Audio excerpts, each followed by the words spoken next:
Hello everybody, this is Bird Brain. We're here, we are nerdy for the birdies. Tomorrow is the big day.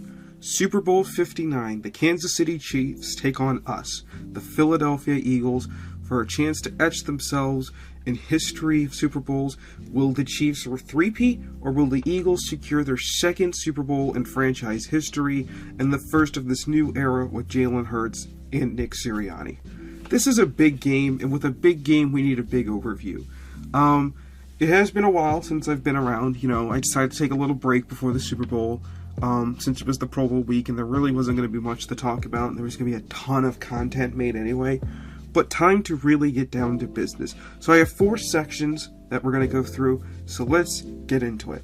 And the first section I have is the big overview, and these are the points really where I think this is what the game is going to come down to. I have 3 other sections based around the offenses and the defenses and special teams, but these are the overarching points, the storylines of the game that are going to heavily dictate who wins this game. And the first one, and I think it's probably the key matchup of this game, it's Steve Spagnuolo versus Jalen Hurts. This is, I think, the marquee matchup, and I know everyone's going to talk about Patrick Mahomes and all that stuff, but I think this is the bigger matchup, because I think this is the one that is going to dictate a lot of the outcome. The Chiefs have played Jalen 3 times in his career. Jalen's 1-2 against the Chiefs. First time they played, Jalen put up almost 400 yards of offense, 2 touchdowns. He could have had more. We all know how that game went in 2021. Second time in the Super Bowl, the Eagles damn near won it off of Jalen Hurts, having probably the best game of his career, shy of just a fumble that turned into a touchdown, putting up 370 total yards and 4 touchdowns in that game. And then the last time the Chiefs played, it was probably the Eagles' worst performance against them, but that was the one they also managed to win, where Jalen, had just over 100 yards passing, 2 rushing touchdowns. He did throw an interception in that game, although that interception wasn't really on him, it was more on AJ kind of going rogue on a route. But this matchup's big, because Spags knows how to play in these big games, and he has been in big games in these Super Bowls for years. And he's probably been, honestly, the best defensive coordinator, emphasis coordinator, not coach, coordinator, in a Super Bowl, in Super Bowls in my lifetime, because he has managed to beat the 07 Patriots, right? He was with the Giants then. He beats, I think he was with the Giants again in 2011. Actually, he may have been with the Rams at that point, but he was on the Chiefs when they played, us the last time, and the Niners. Like, he's been big in these games, and he's a huge reason why the Chiefs do end up winning, right? And the big thing is the blitzing. Now, I don't think they're going to blitz Jalen very often, because the last few times when they've played the Eagles and they blitzed Jalen has been fine against it. It's the sim pressures, it's those looks, it's who actually is coming, who actually is going. It's the idea of presenting 6 or 7 pre-snap and then a couple drop out and you're left with 4, but the question is which 4? And we saw it against the Bills. We've seen it all season. That's what the Chiefs defense does. We'll talk more about the defense specifically, but that's going to be the big matchup. And how is he going to treat Jalen in this game? And what kind of things is he going to put Jalen into? We've seen Jalen at times freeze up when there's pressure and not be the best quarterback against it. But the fact of the matter is, if Jalen can handle what Spags throws at him, the Eagles are going to win this game. If he can't, it's pretty likely going to be the Chiefs. The second big overview point, Mahomes versus Fangio. There's a narrative out there, or not really a narrative, but people have talked about this, that Mahomes is 8-0 against Vic Fangio. He played him 6 times when he was the head coach of the Denver Broncos, and then twice last year when he was the defensive coordinator of the Dolphins. And I think there's some misleading stats about that, because in games that Mahomes has played against Fangio, like you look at some of the scores, like, oh, they beat him easily, like they controlled him. Number one, the quarterbacks that he was primarily working with at the time were guys like Joe Flacco, older Joe Flacco, Teddy Bridgewater, Drew Lock, and then last year Tua. Now, Tua's very good, not in these big game situations. And if you look deeper at the games, it's not like the Chiefs' offense has gone off. Looking at last year, the most recent examples of playing Mahomes, one was the playoff game against the Dolphins, the other one was the Germany game. The Chiefs in the Germany game scored 2 touchdowns early, and they didn't do anything offensively the rest of the game. The only other touchdown they got was a fumble recovery touchdown on defense. That's it. And the Dolphins scored 14. So had the Dolphins not fumbled, that game would have been tied, and they would have had a chance to win the game. In the playoffs, the Chiefs scored 26 points, but when you look a lot deeper into it, it's 26 points, but it was only 1 touchdown for Mahomes, a bunch of field goals, and then they had a rushing touchdown with Pacheco. I think this is probably the best offense that Vic Fangio has paired with his defense to go up against Mahomes, and I don't think that's very hyperbole. Now, obviously, the Dolphins were a very good offense last year. They are not. I think this offense is different because I think they do show up in big games. We saw them against Baltimore, against Pittsburgh, Cincinnati, Washington. They put up points on those teams, and they're not afraid to do that and continue to do so. Alright, we're going to get this out of the way because people are going to talk about it. It's a narrative, and people are asking stupid questions about it all week. We're going to talk about the refs. And one thing I'd like to do this summer when the season's all over is I do want to do a video about NFL officiating and kind of the misconceptions about it. But my honest opinion is, I don't care who the refs are in this game. I don't care what calls they make. The fact of the matter is they're probably at some point going to make a call that is either going to benefit the Eagles or benefit the Chiefs that probably shouldn't. History suggests that that's just what's going to happen, right?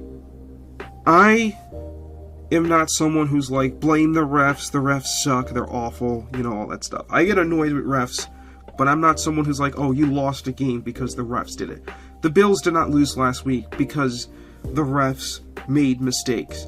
I'll be honest, I thought the Josh Allen QB sneak, I didn't think it was conclusive whether or not he got it.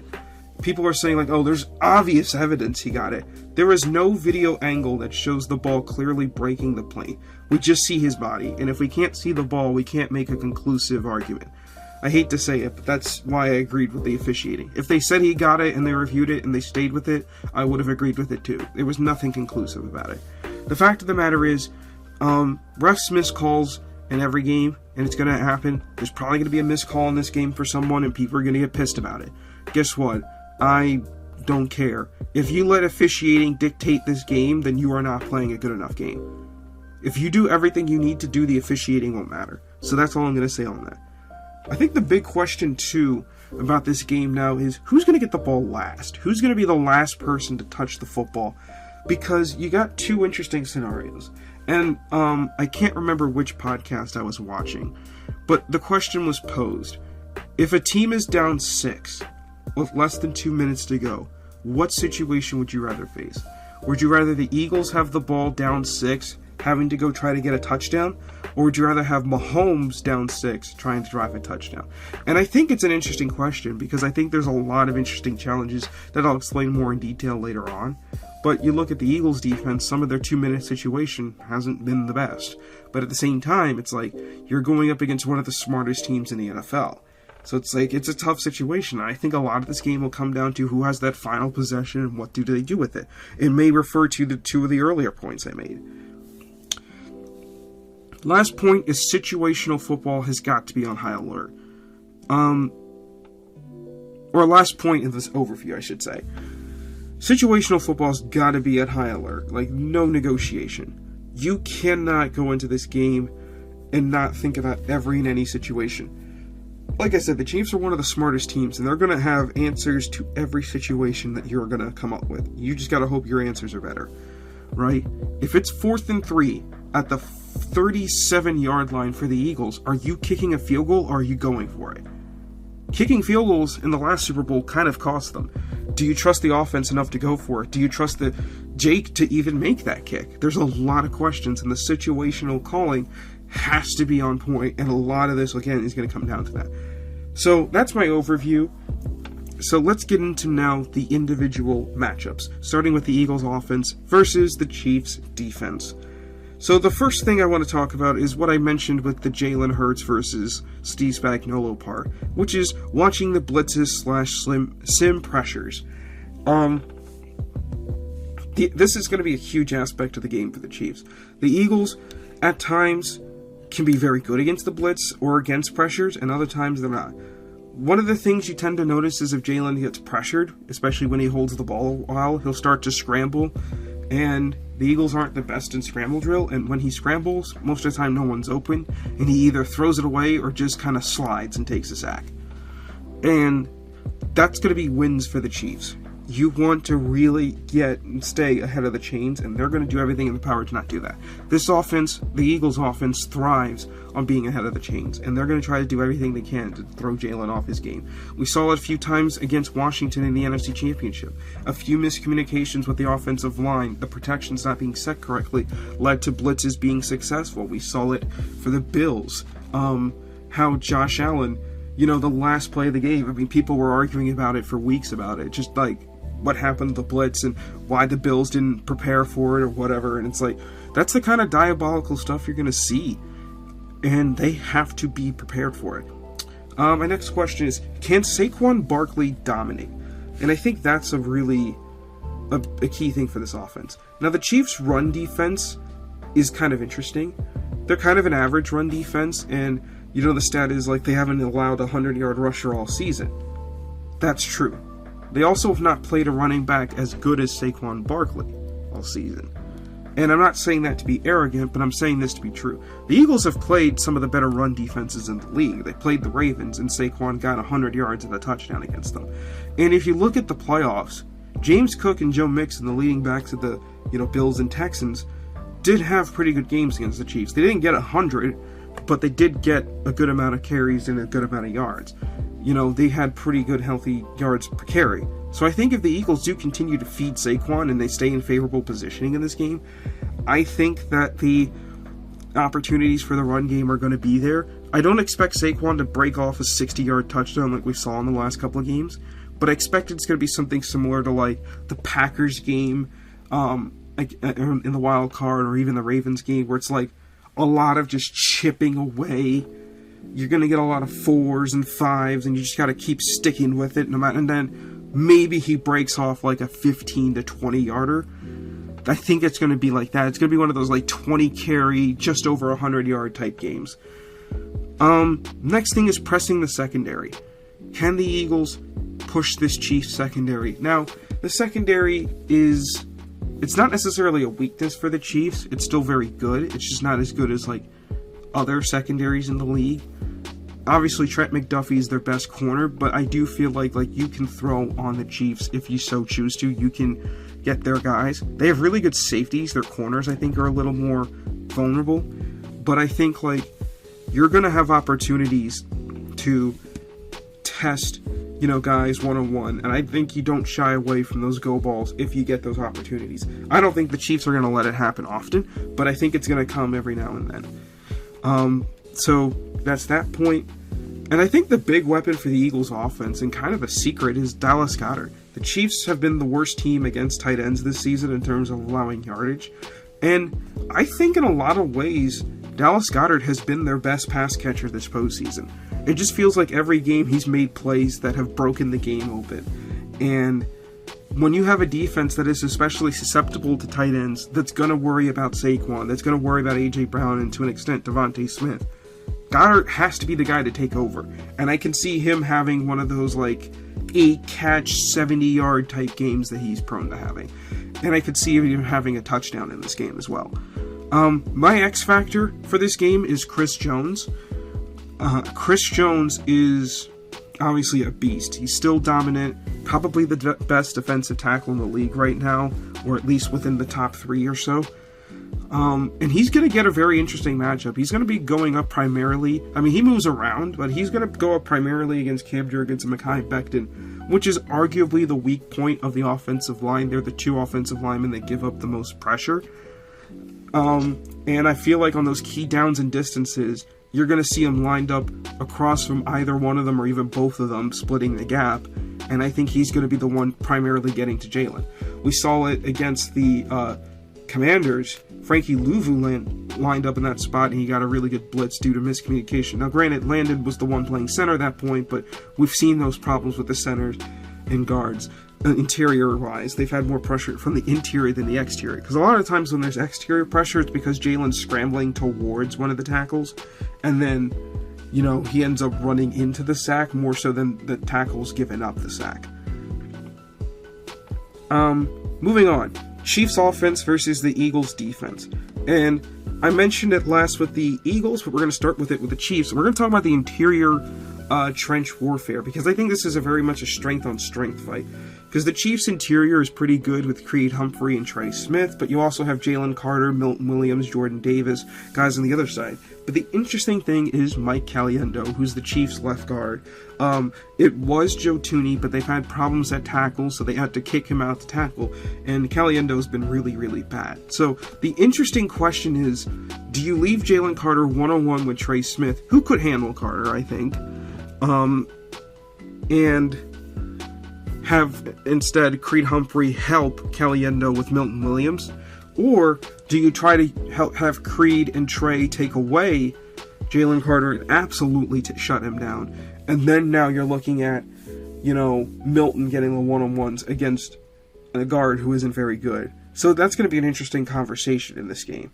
The next thing I have is containing Mahomes. And that sounds weird because Mahomes isn't really like a runner in terms of like, oh, he's going to get 100 yards on you in a game. That's just not really what he does.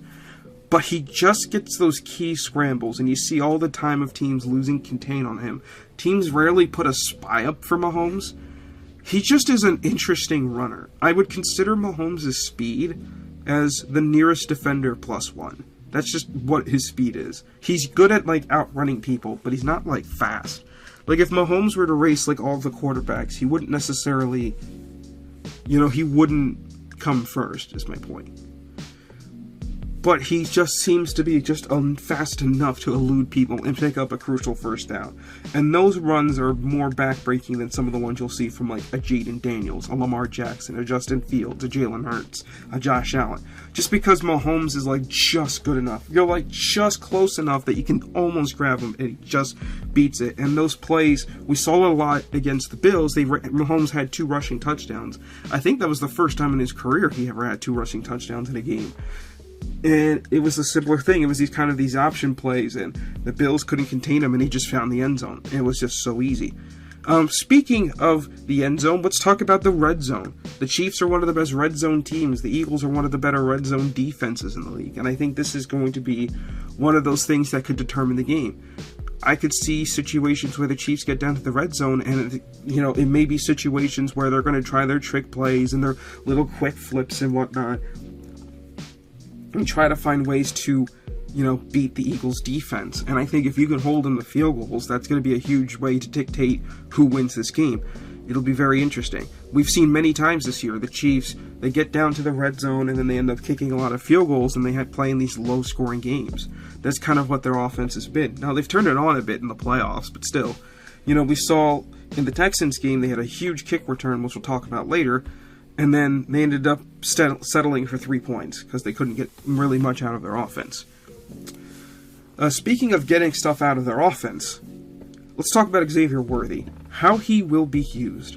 And I think a lot of people look at Xavier Worthy, they saw his combine and thought, oh, he's going to be a deep threat. They're just going to bomb it over defenses' heads, and he's going to catch all these 50, 60, 70-yard touchdowns and whatnot, and be basically the Tyreek Hill of the Chiefs again. And I don't think that's going to happen for several reasons. One, that's just not how the Chiefs have used him. They've used him closer to how they used Kadarius Toney, but he actually is good at playing football. He gets a lot of quick screens, he gets a lot of quick throws, he works out in space more so than they throw down the field. They will from time to time, but it's like once or twice a game when it happens. We saw, for example, I saw a stat that basically Xavier Worthy has a lower average depth of target than Travis Kelce. And Travis Kelce isn't really a deep threat anymore, or really ever was, but that just goes to show you how they really use Worthy. He's like kind of their gadget guy, but he kind of does it on steroids, and he uses his speed that way. So it's going to be a lot of rallying and tackling, kind of similar to how the Commanders played against us, where they dumped off a lot of passes short, and then you had to rally up and make tackles. So if he makes you miss, though, I think that's where the trouble can come in, and that's where you can see him breaking off what could be a 5-yard catch into like a 15-yard catch. And my X factor is Travis Kelce. Now, Travis Kelce, we're very familiar with him. Obviously, his brother, Jason Kelce, was our center for many years. Travis Kelce is still Travis Kelce. The numbers haven't necessarily been there this year, but he is still very dangerous, especially on third down. He's the guy Mahomes is looking for. And if you can find ways to neutralize him or take him away, you will find ways to win this game. Easier said than done, because he's not as athletic as he used to be. He's not as fast. But what he still can do is he still finds himself open, just enough to make a play. And I would really recommend the Eagles, they would have done this already, watch a lot of the film that Buffalo had on him, because the Bills did a really good job taking away Kelce in both their games. He didn't really have a massive impact in either game. I think he had like 20-something combined yards in both games. But he's still the guy that Mahomes is going to look for late in the game in those money downs, and we know how good he is as a playoff performer. Finally, we move on to our last thing, which is special teams. So I have 3 points, and we're going to start off with our X Factor, a player that you probably have never heard of unless you watched a lot of Chiefs games, Nico Remigio. And he is their returner, and he has had some explosive returns in the Chiefs postseason.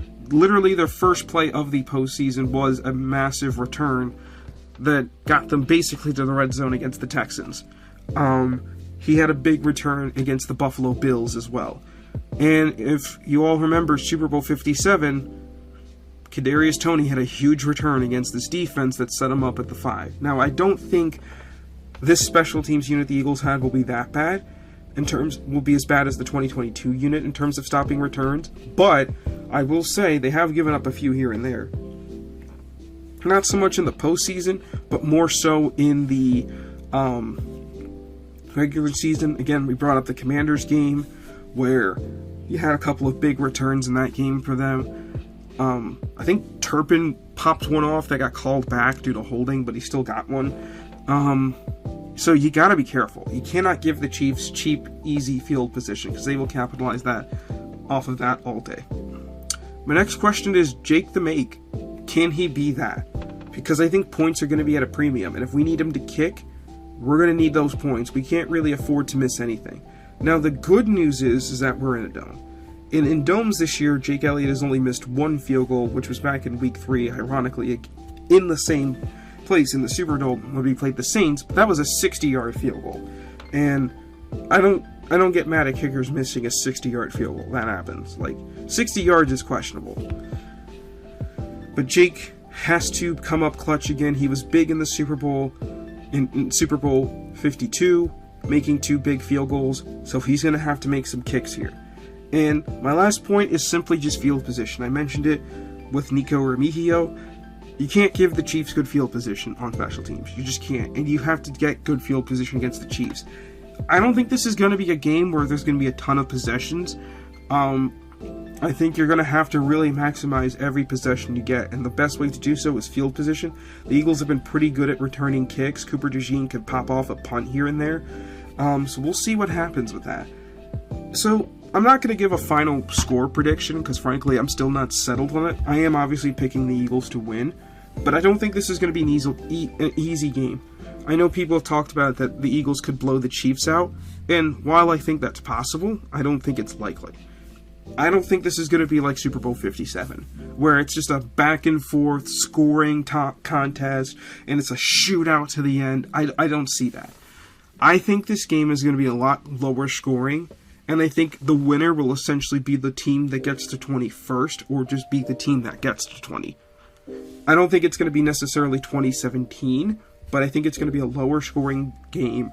Points are going to come at a premium. There's going to be a lot of defensive stops, and I think it's going to really be that way. The Chiefs aren't really an offense that can blow anybody out. They haven't really been like a high scoring offense. The Eagles have, but you think about the defenses in this game, and while the Chiefs' defense isn't as good as the Eagles, they're situationally incredibly smart. And they just seem to have the right calls at the right time, and they executed almost flawlessly. And it's going to come down to that. A lot of execution. You know, the things that the Eagles have made mistakes on this season, they cannot make mistakes on in this game. This is a huge game for the city. This is a huge game for the legacy of this team, because no one wants to be a 2-time Super Bowl loser. It would suck. And it would feel absolutely amazing to be the reason why the Chiefs and the Patriots, frankly, did not three-peat in the NFL. So, with that, this is Bird Brain. Hope you guys enjoyed being nerdy for the birdies. Hope you guys are excited for tomorrow. See you around.